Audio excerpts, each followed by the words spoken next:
For today's video, tingnan naman natin kung sobrang sulit ba yung mga binabayad ng mga tao dito sa Pico del Oro or mga amenities nila.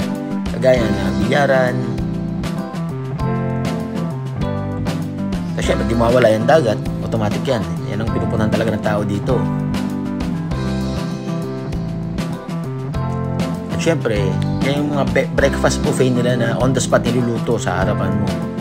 Kagaya na, nag-order ako ng omelette din, mga tosino, breakfast, normal. At yung mga, hindi ko siya nag-bowling pero enjoy yung mga kasama namin dito sa bowling. And for dinner, ito naman yung hinandaan nila, buffet.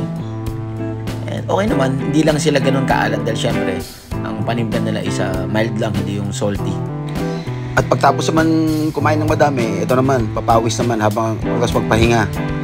Medyo ano lang, madulas yung port. Nung time naman na nandito kami, maganda naman yung panahon.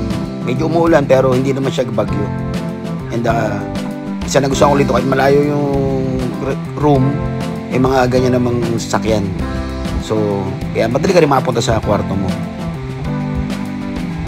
At ito naman yung kwarto namin. Actually, dalawa kami dyan ng katrabaho ko.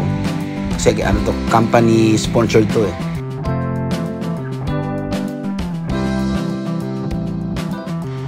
Overall, tingin ko naman sulit yung 1.5 na entrance dito. Kasi maraming amenities. Yan, kagaya niya, kung may kasama kayong baby o family kayo, pwede nyo iwan yung mga anak nyo dyan. May play area sila. At may nagbabantay din naman.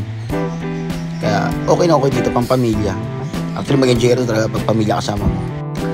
At ito, pauwi na tayo. Enjoy natin yung view habang nagbomotor.